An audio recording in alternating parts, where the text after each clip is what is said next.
I've been driving rideshare for a few years now. Most nights are the same. Pick up, drop off, repeat. Nothing out of the ordinary. But there was one night, one single passenger, that still keeps me awake when I close my eyes. It was late autumn, cold. Rain had been falling all evening, turning the streets into shining black rivers. Around midnight, I got a request from a place I usually avoided, an old industrial district on the edge of town. Pickup name, Daniel. When I pulled into the narrow street, the rain was heavier. Most of the buildings were dark, abandoned factories with boarded-up windows. That's when I saw him, a man in a long, dark coat, standing under a flickering streetlight. He wasn't holding a phone, wasn't even looking around, just standing there, waiting. I slowed the car, rolled down the window. "You Daniel?" I asked. No reply. He just stepped forward, opened the back door, and slid in. The moment he shut the door, I swear the air inside the car grew colder. He sat directly behind me, not a word, just silence. I tried to break it. Cold night, huh?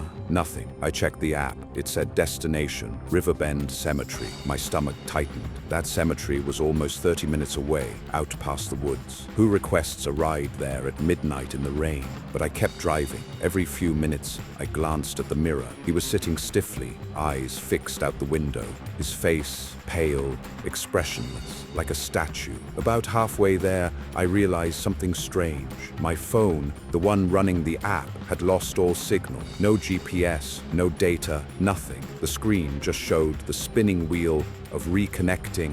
I tapped it nervously, but it didn't fix. "Hey," I said, trying to sound casual. "Looks like my GPS cut out. You know the way?" Slowly, very slowly, his head turned toward me. "Yes," one word, deep, flat, cold, then silence again. The rain grew heavier as we left the city. Soon we were on winding country roads with no streetlights, just darkness and trees pressing against both sides. "Left," he said suddenly. His voice made me jump. I turned left. Straight, we drove deeper into the woods. The road was more mud than pavement now, water splashing against the car. Right, another turn. This one led us down a narrow path where tree branches scraped against the roof of my car. My chest tightened. The cemetery wasn't this way. I knew it.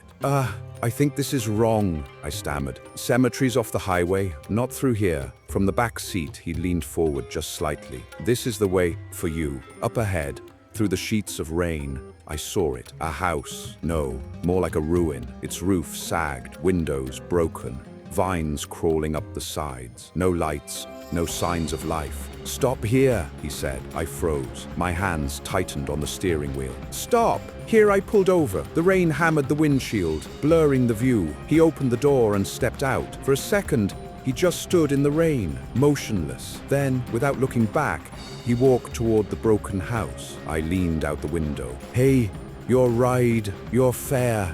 It didn't go through yet." He vanished through the doorway. Something inside me screamed to drive away, but against all logic, I got out. The house was worse up close. The front door was half rotted, hanging on one hinge. Inside, the air smelled like mold and rust. The floor creaked with every step. "Hello?" I called. "Daniel?" My voice echoed through the hollow rooms. Then I heard it. Footsteps. Upstairs. Slow. Dragging. "Daniel?" I climbed the staircase, each step groaning under my weight. The hallway was dark except for one open door at the end. A faint light flickered inside like the glow of a dying candle. I pushed the door open. The room was empty, just peeling wallpaper, a cracked mirror on the wall, and on the floor, my rideshare app glowing on a phone. But it wasn't my phone. It was older, different case, different model, and on the screen it showed a completed trip. Same pickup, same destination, same driver profile picture. My face, my stomach turned to ice. I spun around.